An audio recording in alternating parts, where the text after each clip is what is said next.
просто спали. Их дети мирно спали. И они по спящим мирным людям запускали ракеты. Они увидели у моего мужа кипу, цитет. Это была не просто ненависть как к человеку. Они ненавидят его, потому что он еврей.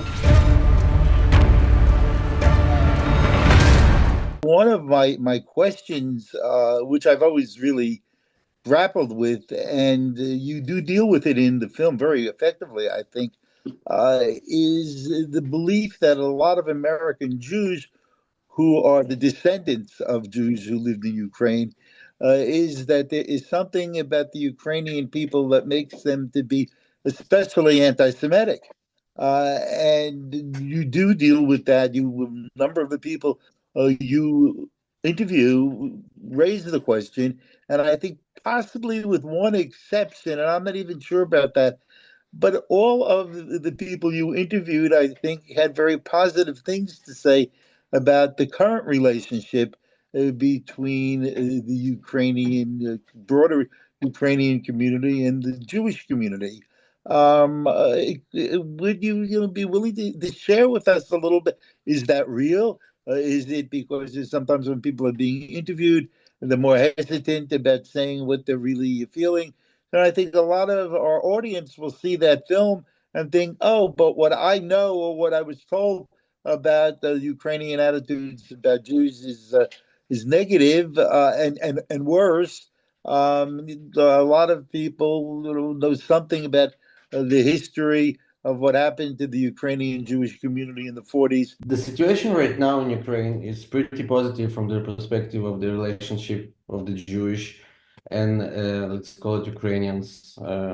It's very positive. There is a lot of reasons because Jewish not have the feeling that like this anti-Semitic vibes that was in the 40s and the 30s, they are not there anymore. All this war is about the fact that Ukraine want to feel more European, more Western point of view of the country. And one of the things is also accepting different minorities. And it's something that's really important to become more Western, more European perspective, positive country. And that's why really right now the Jewish community there is growing. The synagogues are like very safe place. For example, I will take like the synagogues in Germany right now, that there is always police cars standing just nearby the synagogue. There is nothing like that in Ukraine. There is no extra safety or police. When my son lived in Prague, we were surprised by how much security there was in Prague, and certainly in Germany. So it's interesting that the Ukraine does not have that kind. I mean, even in France, you cannot go to synagogue without going through some security. So I think that's a very, very important message for American Jews to understand about Ukraine. Because quite frankly, I mean, I put a Ukrainian flag on my lawn, and a neighbor of mine who was Jewish said to me, well, why would you do that? You know how terrible the Ukrainians were. So I think it's important for American Jews to understand that whatever the history was is probably not reflective of what the current situation is. No, the current situation is really different, and that's the truth. Because really, as I said, it's all about the Western thinking that's entering inside Ukraine, and this absolutely opposite side from the Russian perspective, the way they treat things, and they're really trying to be as Western as possible, including accepting minorities. That's the main thing. Also, another important thing, for example, the protest that was hitting all the world from the October 7 and all the Hamas situation. For example, there was no protests in Ukraine, zero. Nobody supports the Free Palestinian movement and all of that. It's not happening at all in Ukraine. Zero situations like that. So it's another good thing to understand the current situation of the Jews in Ukraine. They feel very safe. There is no issues with them. They're going like absolutely openly with all the the Jewish look. No police cars standing, no security standing near the synagogues. And what happened in the 40s, yeah, it was a disaster. And really, a lot of Ukrainians was working together with the Nazis and doing horrible things. But it's not something that happened anymore, and the country really changed itself. Like Ukraine is a young democracy of like only 33 years of democracy, and that's all. Before that, it was the Soviet Union. Also, it's Yeah. important to understand the difference between the Soviet Union and modern Ukraine, the democratic country. And all the young people there, there is absolutely no like feelings against Jews and anti-Semitic movement. It's not something that happened. We decided to make this film because of I was living in the past 10 years in Ukraine, and when I heard this Putin's um, let's call it accusations of Nazism over Ukraine. Мы сильные, мы едины, и никакой агрессор не заставит меня покинуть эту страну. Я звичайний громадянин України, єврей. Сегодняшние неонацисты אנחנו נאצים. захватили власть на Украине. Шаббат шалом. Слава Украина! И когда мы увидели наш флаг и нашего солдата, это был самый незабываемый, самый лучший, самый эмоциональный момент. I think the vast majority of people in the Jewish community who I have spoken to since the Russian invasion of Ukraine, almost everybody I know has been sympathetic and very sympathetic to the Ukrainian people. As a matter of fact, there's a Ukrainian cultural center not far from where I live, and I came over there, made a contribution, got some Ukrainian flags, and told the director there that we certainly there's no question in the mind of the people I know in the Jewish community whose side we are on, and there has been Jewish representation at some of the rallies that took place here in Philadelphia on behalf of Ukraine. So it's important to say, like Israel for United States of America here, it's like the only democracy in the Middle East. The same as Ukraine. It's the first line of democracy that separate Europe and Russia. And it's important to say that it's very important that Ukraine will hold on and will stand strong, because really it's the strong wall of democracy that like keeps Russia away. So it's something that we need to all remember. the people in Israel are largely on the side of Ukraine. Is that correct? Yes. Most really in Israel, I think it's 90% support of the Ukrainian point of view. And again, Israeli people are really Western and they believe in democracy and freedom. And it's something that Russia in these days not representing anymore. All this law against the LGBT community and everything, and all these laws against virgins in Russia, just showing the real face of the country. Yeah. And that's why Ukraine fighting the war that they're fighting. Again, there is, like in every country, unfortunately, we as Jews know that in every country there is anti-Semitic people. It's something that we can struggle it, but it's something that we can't win. But in the recent research, everything that I was checking for the film, the answer is like very straightforward. It's the lowest anti-Semitic level in Europe right now. That is wonderful, and particularly because it is so counter to what people unfortunately still believe, and I think it's very important that all of us make sure that when this discussion comes up, that we do clarify it. Do you have any sense, though, of what the Jewish community in Russia? I'm sure there's not one opinion, but are the Russian Jews anti-Ukrainian? Are they, supportive of what the Russian government has done, or is it? Are they just kind of keeping their heads low? I can say that this will have a lot of Jewish friends from Russia, and most of them, not all of them, but most of them saying always the same thing. We are Jews, and first of all, we can't like hate anyone, and we're not about hating. But really, as far as I saw it, when you ask someone in Russia about it, they all will say that they support the country because they're afraid it's not a democratic regime and they're afraid of saying the truth. But if I met someone from Russia here in Israel, everybody's saying this war needs to be stopped. It's madness. I mean, I have friends who came here from Russia many, many years ago who said it was so wonderful to be free, to speak your mind. So, I mean, that was, I think, always the case for our community in Russia. And given that Putin seems to have returned Russia to some of the worst days of the Soviet Union, it's not surprising that the fear of saying the wrong thing at the wrong time is very, very Yes, real. yes, I totally. People care about their personal security, and I totally can understand that because no one can support war in the end. Bottom line, Russia invaded Ukraine. That's the fact. That's right. No, that We, that we that can speak about a lot of talking about like imaginable reasons and stuff like that, but the bottom line is pretty clear. They invade a different country. Это наш дом, и они нас точно отсюда не выгонят.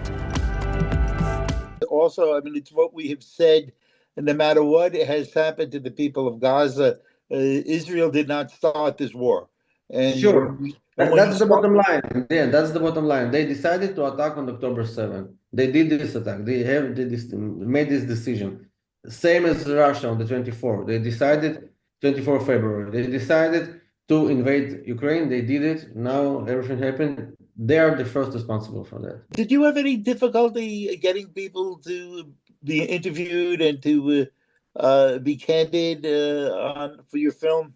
I can tell about the shooting itself. It was first of all, it was very hard to get to Ukraine to shoot this film because there is no flights there. So I fly from Tel Aviv to Poland, and then we got on the train from Poland. It was going 24 hours to get to Ukraine, to Kiev. And after we get there, a lot of our people in the film were like religion people, and for them it was the first time that they are on screen, like camera shooting them for the first time. Mhm. And I think what part of the magic that happened there, it's they really these people opened their heart.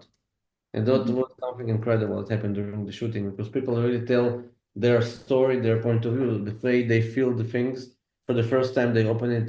Like the first time, just I was just talking with them and the camera was recording, and that was great to receive this like real emotion. It felt, as I said, it felt very real.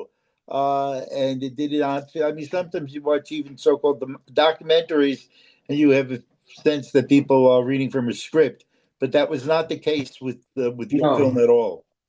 no script at all. We just ask questions. The only thing that we scripted is the question. We prepare them in advance. It was something that I want to build in editing, that we just people talking about different topics. Everybody gives their point of view and sharing it with the audience. And that's, I think, the magic of this film, that it's a real conversation with real people. And one more important thing, it was that my goal was to shoot only Jews in Ukraine. Only Mhm. Jewish people that like really active in the Jewish community, Mhm. and bring different point of view, not the point of view like all the others. Like for example, we have the guy that we made the interview in the Babi Yar, the place where 100,000 of Jews were killed during the World War II, and he telling his perspective. He's a president of like a Jewish league, a very important man. That he believes that Ukraine giving a reasons to call themselves Nazis right now. His point of view, and he explaining that, and it's also important topic to bring. It's important to tell both of the sides, like really to open as far as we can all this Jewish topic in Ukraine. And I think this film is dealing with it very well. Because the bottom line is that this the most safe place for Jewish people right now in Europe. That's the bottom line. It's a positive story that you're telling with this film because again, Ukraine needs help from the American people, and if people who are not Jewish think, well, you know what, the Ukrainians were Nazis, and they all collaborated in the Shoah.